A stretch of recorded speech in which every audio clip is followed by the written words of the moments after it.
What is up, everyone? Welcome to the FAA podcast. We should be on shortly. UFL Week 10 action in the books. We are rolling toward the UFL Playoffs coming up this weekend on Sunday. We have the USFL Championship game and the XFL Championship game, Conference Championships, I should say. So those should be very entertaining. I think, anyways. We also are talking Commanders and Raiders offseason recap today, so we'll get you breaking down all that with those two teams, and of course we have some news as well. Starting off in the UFL, but we'll get to the game recaps here first. Battlehawks beating the Defenders 13-8. This was a slot fest in DC. Just pouring rain on Friday night. Mike DeLello getting the start. DC resting Jordan Ta'amu and most of the other starters. Didn't make sense to play anyone with the game already in St. Louis. And this was for the number one seed, but it really wouldn't have mattered too much. Just the choice at the beginning of the game to kick or receive, and of course getting the home locker room and whatnot. But anyways, Mike DeLello, 69.2%, 142, a touchdown, 10 carries, 60 yards, and a fumble. Brandon Silver is getting the start for St. Louis. Didn't throw much, 75%.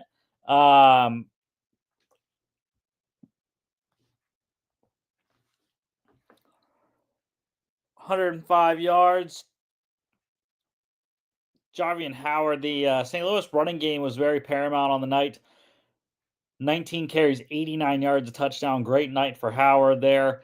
DC wide receiver Seth Williams leading the game and receiving 4 receptions for just 41 yards. Yes, that was the leading receiver in this one. Did score a touchdown on his 6 targets there. Defensively, there wasn't a ton. I'm going to go with the winning side there. St. Louis linebacker Carson Wells, 7 tackles, 4 solos, 1 pass defense, and a fumble recovery. Kicker Matt McCrane, 0 for 2 field goals. Would have won the game there. Would have been 14-13 if he made both of those. One of those was blocked by Chris Garrett of St. Louis. Battlehawks -1.5. Win outright. Covered under 42.5 easily. 21 in that one. The Roughnecks on Saturday getting it done 19-12 over the Panthers. Get to 500, end their season on a high note. Jalen McClendon, tough day, 54.8%, 193. Did enough, though, to get the win. Danny Etling got the start. Or actually, Rocky Lombardi, I should say, got the start for Michigan. 8 of 18, 44.4%, 61 yards, a pick, 3 carries, 30 yards, and a fumble. Not what you want to see in your pro debut for Rocky Lombardi. Danny Etling came in then for him, 5 of 12, 41.7%, 70 yards, a pick, 6 carries, 26 yards, and a fumble. So turnovers paramount for Panthers on the day. Really cost them a ton of time and points, obviously. The Houston defense was very stout. Nate McCrary leading the game in rushing for Michigan, 12 carries, 68 yards, 2 catches for 15 yards.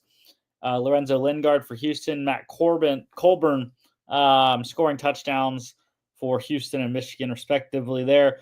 Houston wide receiver Kiki Chisholm leading the game in receiving, 4 catches, 44 yards on 8 targets.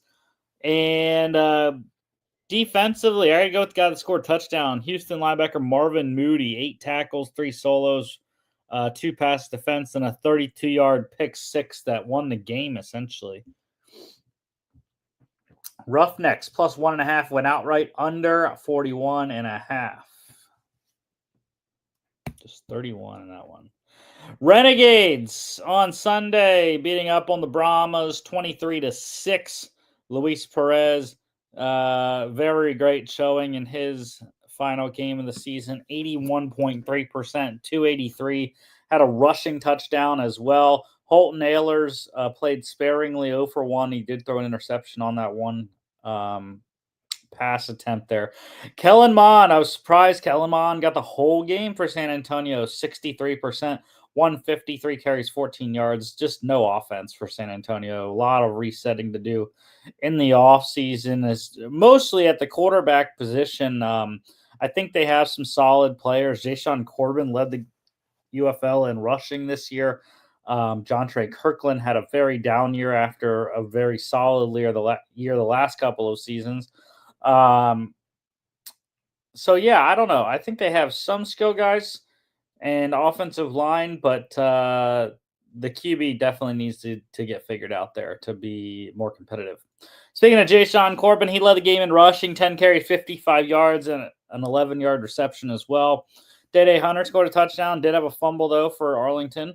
Tight end Sal Cannella capped off his tight end leading season, cut off 5 of his targets for 86 yards, one of his best games of the year there for Cannella. Also ended up, I believe it was 6th or 7th in receiving total in the UFL.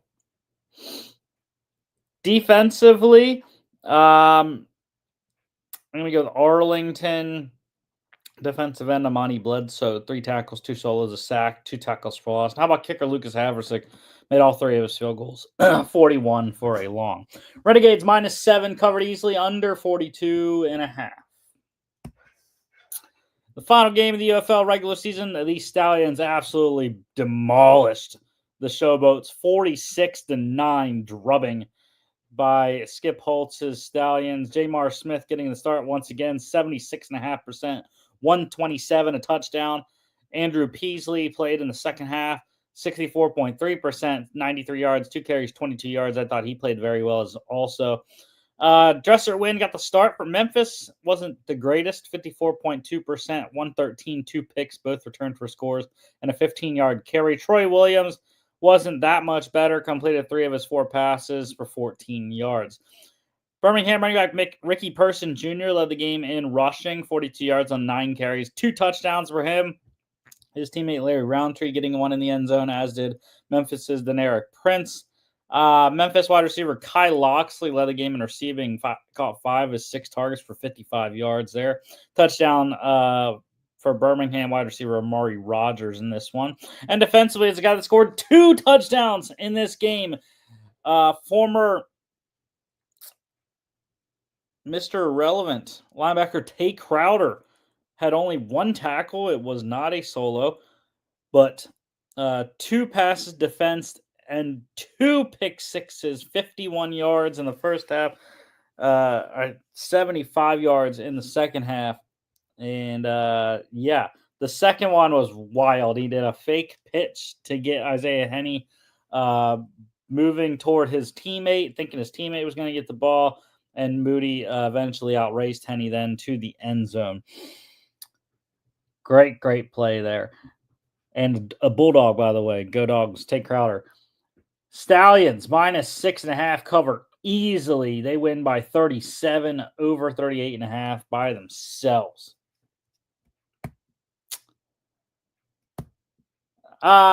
We did have a breaking sort of news. The Eagles have officially traded defensive end Bryce Huff to the San Francisco 49ers for a 2026 mid-round selection. Still waiting to hear what that exactly is, what that pick exactly is, but mid-round selection nonetheless for the Eagles. Pretty solid compensation back, I would say, for Howie Roseman and squad after Bryce Huff really did nothing. They traded a 3rd-round pick, I believe, for him. Or no, they signed him. They signed him in the offseason. So getting something out of nothing, that's very good business for Howie Roseman. UFL news, Battlehawks edge rusher Chris Garrett broke his hand on Friday night. He is questionable for the XFL Conference Championship game on Sunday. One to monitor there. And we got the all UFL teams today. The offense, Panthers quarterback Bryce Perkins Brahmas running back Jashawn Corbin. Battlehawks running back Jacob Sailors.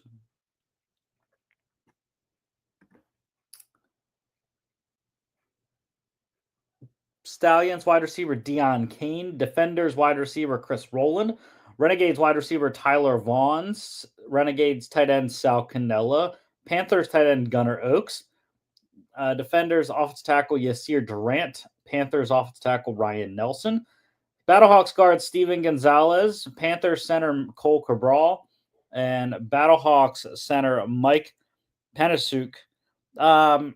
So I kind of have an issue with Bryce Perkins winning or being all UFL, considering Jordan Ta'amu probably going to win the MVP there. Luis Perez actually ended up leading the UFL in passing yards and had the best completion percentage of anyone with over 20 attempts in this season, 71.6%. The only other 70% player with Brandon Silver, 72.2% in his 2 games that he played. But Jordan Tom, 17 passing touchdowns, only 4 interceptions, 178 rushing yards, 2 more touchdowns on the ground, no fumbles this year, had a receiving touchdown as well. I don't know. People were saying about how could have been Perkins if he would have played, but I don't know. I think Ta'amu still should have probably won that. The running backs made sense. They're the top 2 rushers in the league. Jashawn Corbin, 515 yards, 5.3 yards per carry, 499 yards for the St. Louis Battlehawks, 4.4 yards per carry for him. Jacob Sailors tied for second in the league with 5 rushing touchdowns there. Also, big workload in the receiving game, 245 receiving yards for Sailors. Ended up the most receiving yards by any running back in the league. Not really many other contenders. You could say Toa Tawa didn't play all 10 games, but 6 touchdowns, led the UFL in rushing touchdowns.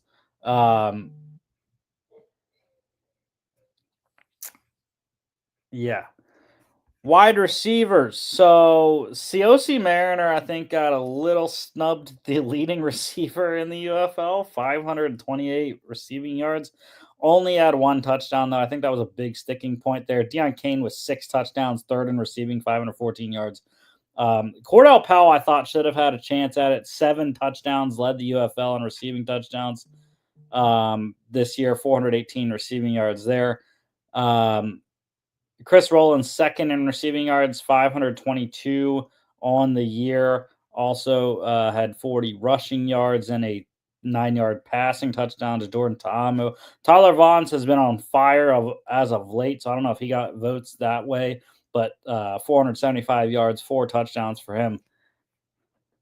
And Josie Mariner definitely think should have been on it. Justin Hall had another good case as well. 4th in receiving, 497, 3 touchdowns for him. Also led the UFL in receptions with 61 and targets at 89. Not really a big issue with most of the O linemen there. Defensively, defensive tackle or tight end also, Sal Cannella totally made sense there. Gunnar Oaks, I kind of didn't understand. 162 yards, 2 touchdowns, 6th in receiving in terms of tight ends. I would have probably liked to see Briley Moore or Jace Sternberger there. 233 yards, 2 touchdowns for Sternberger, 205 yards, 2 touchdowns for Moore. I don't know. I think those 2 probably would have made more sense for me than Oaks. But yeah, defensively, defensive tackle, defenders defensive tackle Joe Wallace, Stallions defensive tackle Perion Winfrey, Battlehawks edge Peter Tamapenu, defenders edge Derek Roberson, Brahmas linebacker Tavante Beckett, Battlehawks linebacker Willie Harvey, defenders linebacker Anthony Hines, Defenders corner, DeAndre Baker. Renegades corner, Ajene Harris. Roughneck safety, Leon O'Neal Jr. Panthers safety, Arnold Tarpley. Panthers safety, Kedrick Whitehead. Yeah, so defensively is where I have some issues. Obviously, there's a lot more players with stats on defense than there are on offense. But Tavante Beckett, I have no issue. Why is Jordan Williams not on here? I have no clue. Harvey and the Willie Harvey one, I don't really get. He was way down the list, 11th in tackles. Just 3 tackles for loss, 3 passes. I don't really get the Willie Harvey one. That's the biggest one I would say. I mean, Anthony Hines also wasn't the greatest in terms of tackles. Only played 8 games as well by my count, and 13th in tackles, though he did put up 3 sacks and 5 tackles for loss there. Also 2 fumble recoveries and a fumble return for a touchdown. So that kind of made more sense when you add in those extra statistics. But yeah, Steel Chambers made sense. 80 tackles total, 43 of those solos. 2 passes defense, 2 tackles for loss.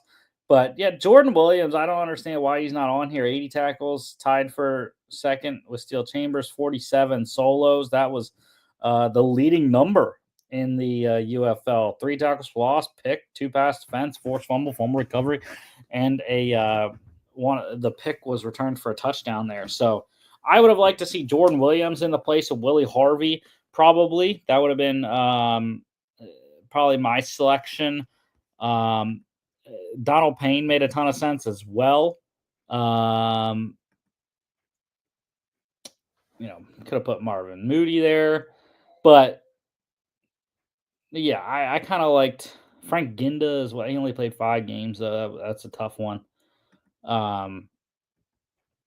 Yeah, I guess Willie Harvey did fill out the stat sheet. 3 tackles for loss, pick, 3 pass defense, and a forced fumble and a half a sack. I don't know. I probably would have put Jordan Williams over Willie Harvey though, probably in my picks. The D tackles, Joe Wallace was a stud for sure. Did he lead the D lineman? Yes, he did. Led the D lineman and tackles, 37, 19 of those solos, 4.5 sacks, 10 tackles for loss, put up a pass defense and a fumble recovery. Excellent season for Joe Wallace there. Kenny Willekes was a guy I thought probably should have gotten a nod. 32 tackles, 20 solos, 3.5 sacks, 6 tackles for loss, and a forced fumble. Was a monster inside for Michigan all year there. Perion Winfrey was okay. Yeah, I mean, 29 tackles, 17 solos, sack, 2 tackles for loss, 4 pass defense, and a forced fumble. Again, I kind of liked the other numbers there better. With Willekes, probably for my liking there inside. Peter Tamapenu is a monster. 7.5 sacks on the season, led the UFL in sacks. He by far, I think, is going to win the Defensive Player of the Year. 24 tackles, 15 solos, 7.5 sacks, 5 tackles for loss, pass defense, 2 forced fumbles, 2 fumble recoveries on the year. A monster off the edge there for Tamapenu. And made a ton of sense. Roberson, my boy Derek Roberson for DC. I don't understand that one. He was good. 28 tackles, 16 solos, 5.5 sacks, 9 tackles for loss. But he didn't have many other stats there. That's the only thing I'll say with him. Where was Willie Taylor, man? Willie Taylor was a big time loss on this y'all UFL 24 tackles, 17 solos, 7 sacks, 8 of those 8 tackles for loss, 2 pass defense, 2 forced fumbles, 2 fumble recoveries. I mean, he was just as dominant as Peter Tamapenu. I think he should have definitely deserved a shot there at the all UFL squad, as did Chris Odom for Arlington. 28 tackles, 10 solos, 5 sacks, 12 tackles for loss, forced a fumble return for a touchdown. I mean, those 2 guys for Arlington definitely should have been on this list. Think about Derek Roberson, I would have put Willie Taylor in for sure. Secondary, Ajene Harris, yeah, he was the guy from day one in the secondary votes there at corner. Um, leading, not leading if you count Keeter Whitehead as a safety, then Ajene Harris was the leading tackler at corner, 47 tackles, 37 of those solos, 3 tackles for loss, 3 picks, 12 pass defense, forced fumble, fumble recovery, and a 102-yard pick six. Should have had another one yesterday, right in his mitts there, but yeah, he was a beast all year, led the UFL in picks with 3. Um, look, other guys that warranted, you know, DeAndre Baker was was pretty solid. The only thing I'll say with DeAndre, didn't have a ton of tackles, 22, only played 7 games in my book, 19 solos, 4 tackles for loss, 2 picks, 10 pass defense. So double-digit pass defense really was a key there for him, as well as the 2 interceptions there. But I don't understand. I know he didn't have an interception, but Jaden Price should have been on this list. 29 tackles, 25 solos, 1 sack, 3 tackles for loss, 12 pass defense, and a forced fumble. I thought he was a beast all year. You could have made an argument, I think, too, for Stephen Gilmore Jr.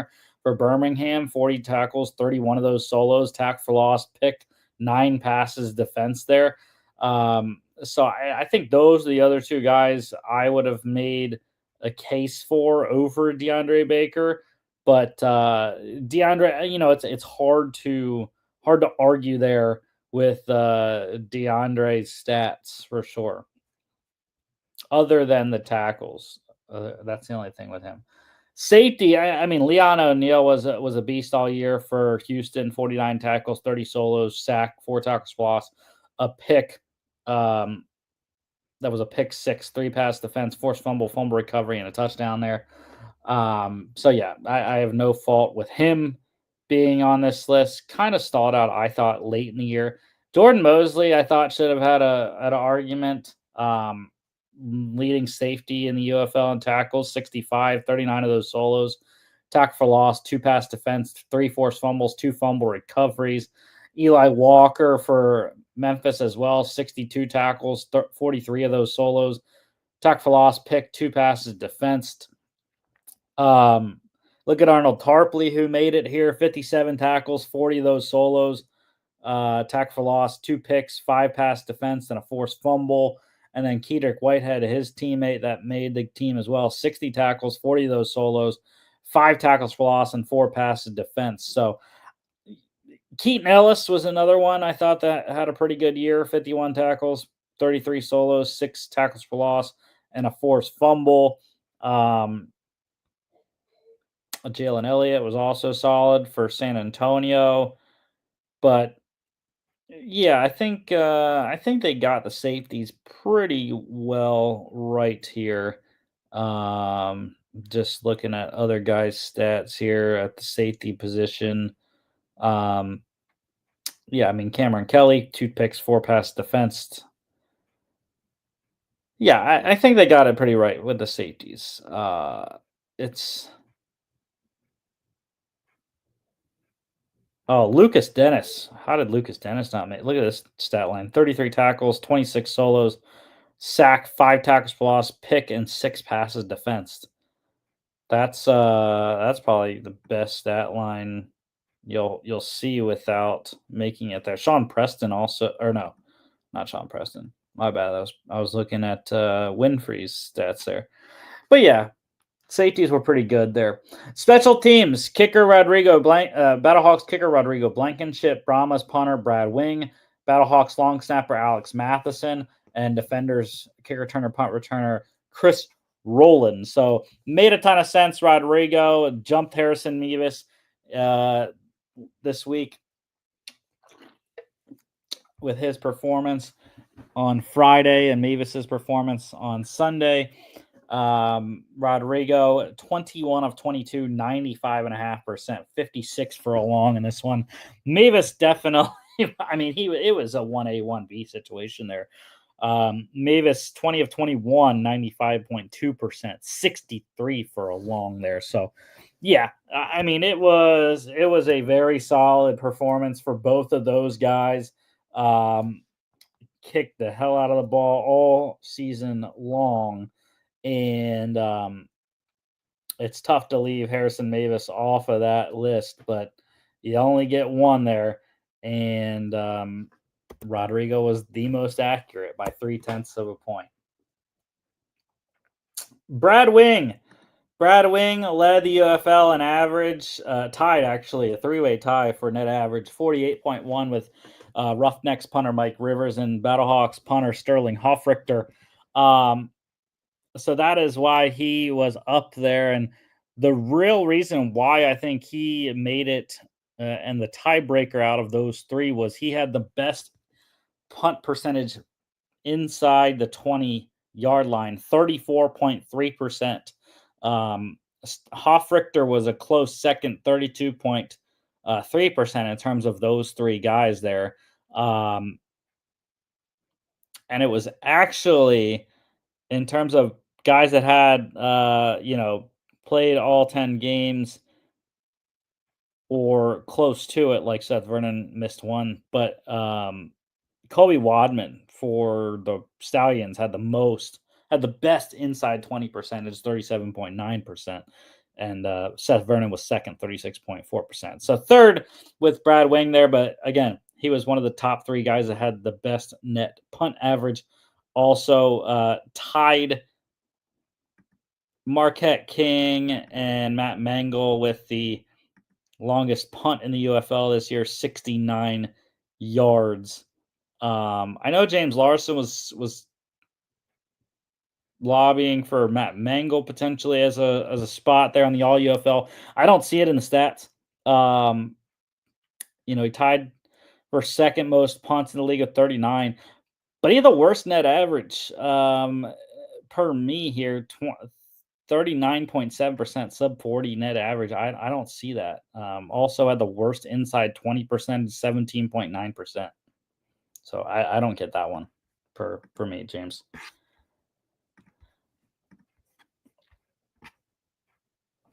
All right, NFL news, couple retirements. Lions center Frank Ragnow, Lions 2018 first round pick, number 20th overall. Played with the Lions 2018 to 2024 his whole entire career. 96 games, all of those starts. Played and started all four of his career playoff games. 3-time second team All Pro, 4-time Pro Bowler. One of the best centers in the NFL. Made 3 straight Pro Bowls to end his career there. So hats off to Frank Ragnow, one of the toughest players in the NFL as well. I believe famously played with a broken leg most a bunch of games in one of his seasons. Texans corner Ronald Darby retiring as well. Bills 2015 second round pick, 50th overall. A bunch of teams played for in his career. Buffalo in 15 and 16. The Eagles 17 and 19. The Washington football team in 2020. Broncos 21 to 22. Ravens 23. Jags 24. And Texans this offseason here. Super Bowl 52 champ with the Eagles in 2017. And 118 games, 107 of those starts, 447 career tackles, 381 of those solos. 12 tackles for loss, 8 picks, 106 pass defense, 1 forced fumble, 1 fumble recovery, and a QB hit. In the playoffs, 6 games, started all of them, 30 tackles, 24 of those solos, 1 tackle for loss, 9 pass defense, and 1 forced fumble. Led the playoffs in 6 passes defense for Philly in 2017. And the interesting thing for me was 8 interceptions. He had all 8 of those in his first 5 seasons, I believe. I don't think he had any with Washington, Denver, Baltimore, or Jacksonville, which is wild. Might have even been first 4 seasons. I can't remember. But yeah, he did not. He went quite a long time to end his career without an interception. One signing to note, the Titans, they signed Eagles running back Tyrion Ingram, Tyrius Davis Price there to a 2-year deal. So the rare multi-year deal in post, summer free agency here. So former third-round pick of the 49ers, spent a couple of years in Philly in the practice squad, and now getting a shot with Tennessee. All right, Raiders offseason recap. Losses. Quarterback Gardner Minshew going to the Chiefs. Quarterback Desmond Ridder is still a free agent. Running back Alexander Mattison to the Dolphins. Running back Amir Abdullah is a free agent. Wide receiver Terrace Marshall Jr. went to the Eagles, as did tight end Harrison Bryant. Guards Cody Whitehair and Anders Pete are both free agents.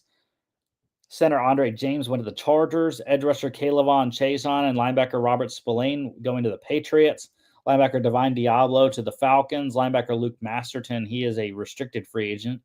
Corner Jack Jones is a free agent. Corner Nate Hobbs went to the Packers. Safety Marcus Epps to the Patriots. And safety Trayvon Merrick to the Panthers. So I don't think a ton of losses there. I think they could potentially miss Minshew with Aiden O'Connell as the main backup this season. Cam Miller as well there. But I do not think they're going to miss Alexander Mattison. Wouldn't be shocked they re-signed Amir Abdullah for the pass-catching option there. Andre James losing a leader on the inside, but drafted Jackson Powers Johnson last year, so he'll slide in. Robert Spillane, I think, might be a big loss in the middle, but again, I don't think it's a talentless, void there. One that was interesting, Jack Jones, I thought was interesting. He played very well for Vegas, but free agent, off the field issues, I think once again rearing their head. And safety, I don't think they're going to miss either of those guys. Free agent signings, they traded for quarterback Geno Smith from the Seahawks, signed running back Raheem Mostert from the Dolphins, wide receiver Colin Johnson from the Bears, tight end Ian Thomas from the Panthers, guard Alex Kappa from the Bengals, defensive tackles Adam Butler and Zach Carter they re-signed. They re-signed edge rushers Malcolm Kuntz and Charles Snowden, signed linebacker Landon Roberts from the Steelers, signed linebacker Devin White from the Texans, corner Eric Stokes from the Packers, re-signed corner Darnay Holmes, signed safety Jeremy Chin from the Commanders, safety Lonnie Johnson Jr. from the Panthers, and they re-signed safety Isaiah Polamalu, who I know they really like in an upcoming role here. So a lot of defense. Offensively, they did a lot of the draft more than free agency, but love the Geno Smith trade. I think is going to reunite with Pete Carroll very well, knows the system. They're going to hit the ground running. I think Mostert was an interesting one. He's 31, has lost a step a little bit, but not going to be asked to be the number one running back, so it makes sense. Kappa, I really like Kappa to fill in that guard spot there for Vegas. That right guard where essentially Jackson Powers Johnson moved over from. And yeah, Colin Johnson's going to give some competition in that wide receiver room there. Ian Thomas, I don't think is doing much behind Brock Bowers and but defensively, I really like what they did. Kuntz, I thought was a big re-sign. They lost two linebackers essentially because restricted free agent Masterton, he'll be back. But replaced them with Roberts and White. I'm not very confident in those two considering their ages. But they're going to be the guys week one for sure. I like the Stokes signing, former high-round draft pick. Not sure if he's going to pan out or not. We'll see. Jeremy Chin has been a stud wherever he's gone, so I think he'll be pretty good there. And, of course, re-signing Isaiah Polamalu. He is your starting free safety currently on our lads. So I think they definitely gained more than they lost. Net add for Vegas. Raiders draft running back Ashton Genty out of Boise State, number 6th overall. Wide receiver Jack Best, TCU, 58th in the second round. Third round, 3 picks. Corner Darian Porter, Iowa State, 68th. Guard Caleb Rogers, Texas Tech, 98th. Offensive tackle Charles Grant, William & Mary, 99th. 2 fourth-rounders, wide receiver Dante Thornton Jr., Tennessee, 108th. Defensive tackle Tonka Hemingway, South Carolina, 135th. No fifth-rounder. 3 sixes. Defense tackle J.J. Pegues, Ole Miss, 180th. Wide receiver Tommy Malott, Montana State, 213th. Quarterback Cam Miller, North Dakota State, 215th. And 7th round linebacker Cody Lindenberg, Minnesota, 222nd. Look, I absolutely loved the Raiders draft. They're one of my favorite drafts. this year. Why? Because they filled every single need that I had for them. Running back, wide receiver, corner, interior offensive line, linebacker. Okay, they didn't fill safety. That's fine.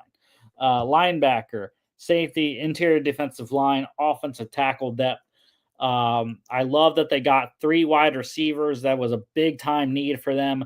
And I was shocked that Tommy Millard is switching to wide receiver. I thought he might be good as a running back in the NFL, but he's going to try it out at wide receiver, see what he can do. Switching from quarterback at Montana State was prolific. Won the FCS Heisman last year.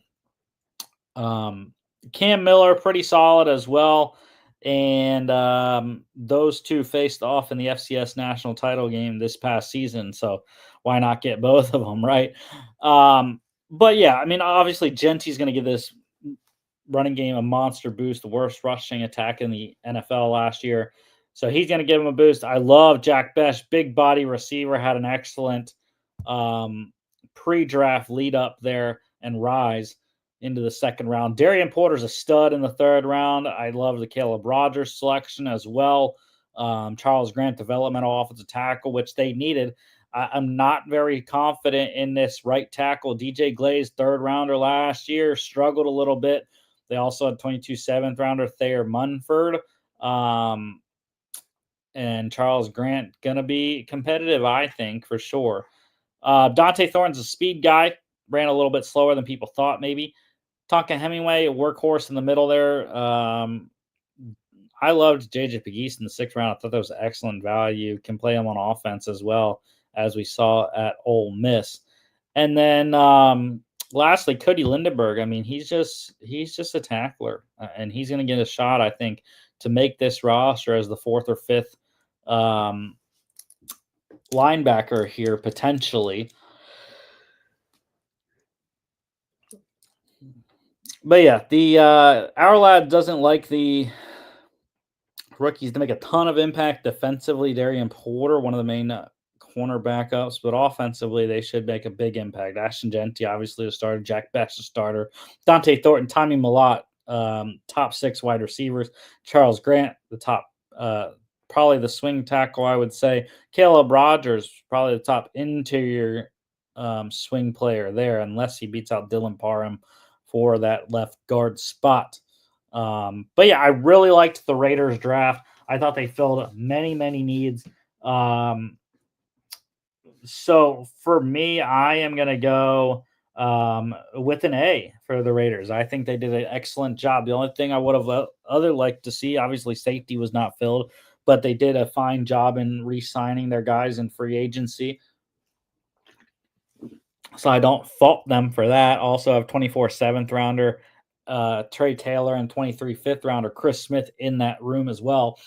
The only other thing I would have liked to see is maybe get a quarterback, actually they did get a quarterback. What am I talking about? They did get a quarterback. So, and that wasn't even one of my needs once they got Geno Smith. So yeah, Cam Miller, pretty solid. They also have Carter Bradley, who was with them last year. So I have really good things to say about this Raiders draft here. Let's look at the schedule.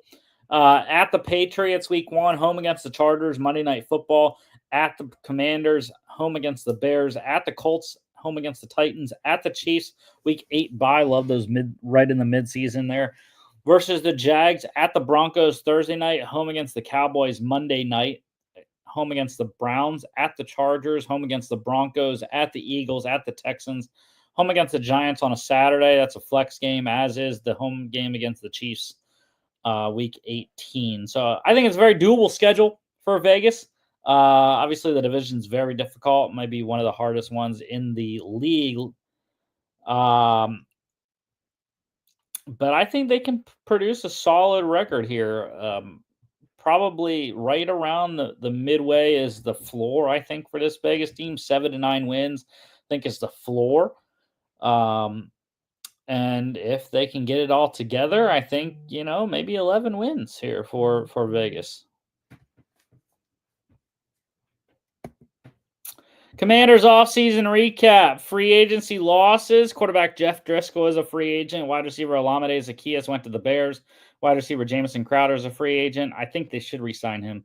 Wide receiver De'Ami Brown to the Jags. Offensive tackle Cornelius Lucas to the Browns. Defensive tackle Jonathan Allen to the Vikings. Edge rusher Dante Fowler Jr. to the Cowboys. Linebacker Michael Walker to the Cardinals. Corner Michael Davis is a free agent. Corner Benjamin St. Juste went to the Chargers. Safety Jeremy Chin to the Raiders. Just talked about. Safety Derek Forrest went to the Bills. Kicker Austin Seibert and kicker Zane Gonzalez, both free agents. Yeah, the Seibert one I thought was very intriguing until they signed Matt Gay from the Colts there, but balled out for them last year until he got hurt. Then he wasn't very good after that. Again, I think they're going to miss Jeremy Chin potentially there at the safety position. The pass rush, I think, was very big mistake. Jonathan Allen, obviously, they had to let him go. They weren't going to pay him that much. Dante Fowler, though, I don't understand the losing of him. I thought he should have been retained. Otherwise, I'm not really lost on most of these players here. Think they're going to miss Derek Forrest. He was a key special teams player for them as well. Signings and re-signings.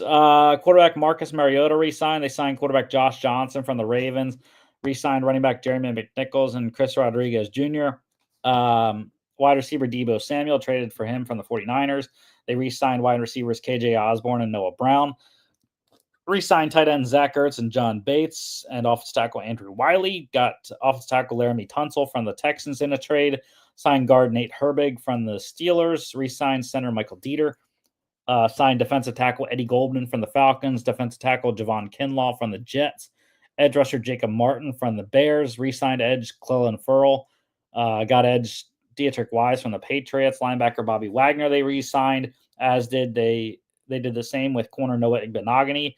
Signed corner Jonathan Jones from the Patriots. I mentioned kicker Matt Gay from the Colts, and they re-signed punter Tress Way. So this team made a run of the NFC championship game behind now second-year quarterback Jaden Daniels, and they try to bring most of their players back here.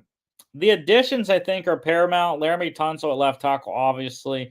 Deebo Samuel, he's healthy. Nate Herbig's going to be a key backup there. They also signed Michael Gallup, who was formerly the Cowboys and the Raiders, hadn't played in a while there. Josh Johnson's going to be your third quarterback. Javon Kinlaw, Eddie Goldman, excellent depth inside. Dietrich Wise, Jacob Martin. I don't really think they got better at edge. I just don't think they did. I'm very concerned. That's one of the biggest concerns for this Washington team is edge rush. I'm also concerned that linebacker. I'm not really, we'll talk about Kane Medrano in a second, but Dominique Hampton, 24 fifth rounder, Jordan McGee, a 24 fifth rounder as well. I don't know. I'm not sold on the depth behind. I like Frankie Louvu, but Bobby Wagner, he's older. There's no way around that. So they did get Will Harris from the Saints safety there. He's locked into a starting role there. Jonathan Jones rounds out an excellent starting secondary. I think what they got better in the draft, though. But yeah, it's kind of an incomplete grade for me. They re-signed mostly. And I think the big things were the trades and the additions of the D tackles there. Jonathan Jones, I think, is a good addition as well. Matt Gay, I think, is awesome. So I'll go with the net plus, just like I did the Raiders. I think it's pretty good plus for sure. Not a lot of picks because of the trades for Washington, but first round offensive tackle Josh Connerly Jr., Oregon, 29th. Second round corner Trey Amos, Ole Miss, 61st. Loved that pick. No third rounder. Fourth round wide receiver Jalen Lane, Virginia Tech, 128th. No fifth rounder linebacker Kane Medrano, UCLA, 205th in the sixth round. Seventh round running back Corey Krosky Merritt, Arizona, 245th. So I did not like Washington's draft. For really because they didn't fill either of my top needs. Edge is, like I mentioned, a big sticking spot right now still. I mean, you're going in with Dorrance Armstrong, Dietrich Wise, Jacob Martin, and Clellan Ferrell as your top four. They also have Jalen Holmes, 24 7th rounder, Javonte Jean-Baptiste, Viliami Fehoko, and a 23 7th rounder, Andre Jones. I'm not sure, man. I don't like this edge rush group as a whole. I think individually they're pretty good. They're role players. I don't see any star power there though. And I don't know who's going to wreck the game. They're going to have to get good play inside from Deron Payne, Javon Kinlaw, Johnny Newton, and Eddie Goldman. I mean, that's just a fact. They have to get interior pressure because I think that's going to be their best pressure all year. So that was a sticking one. Safety also, Quan Martin, the 23 second rounder, he's been playing pretty well. Will Harris is a guy I know the Saints liked a lot. Percy Butler is 22 fourth rounder. Jeremy Reeves is a special teams ace. But again, I'm not sold on that safety room. There's no guys that really scare me.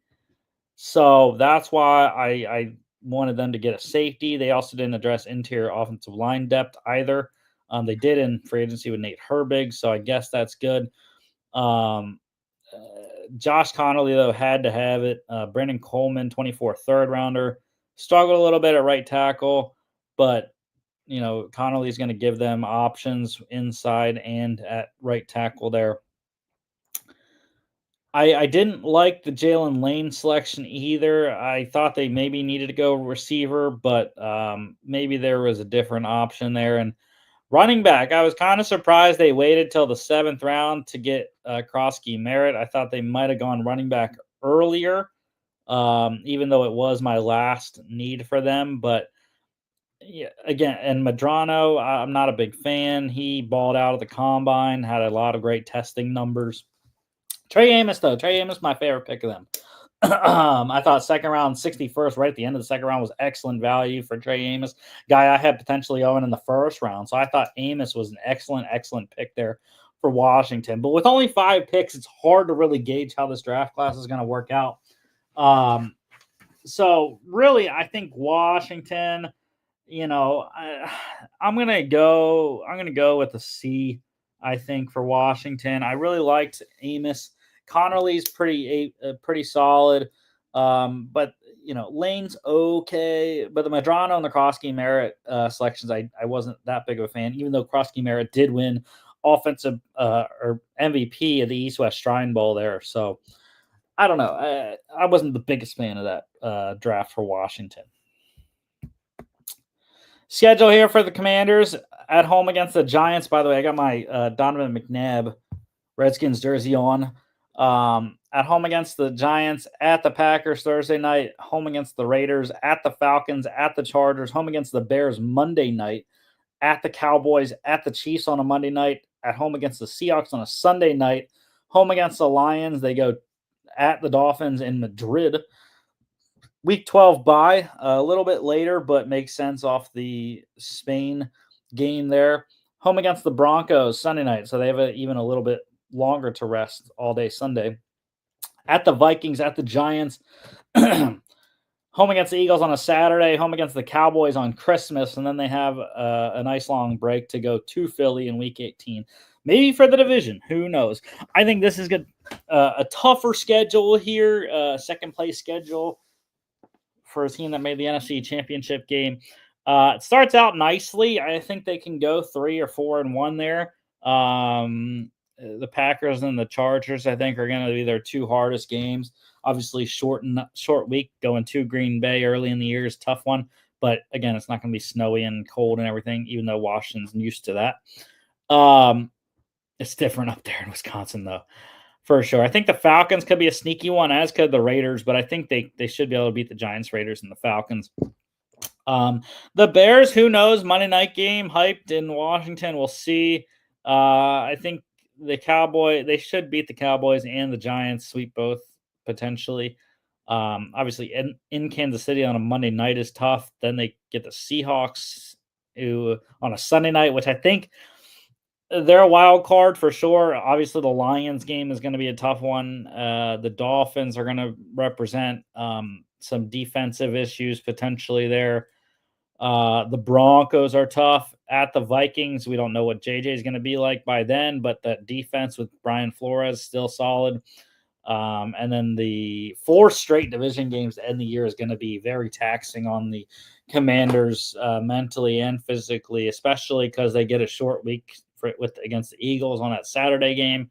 Then they have to play on Christmas, which is another short week, less short than what you would get if you play a Sunday, though, to Thursday, Christmas on Thursday this year, and then they get the long break before going to Philly week 18.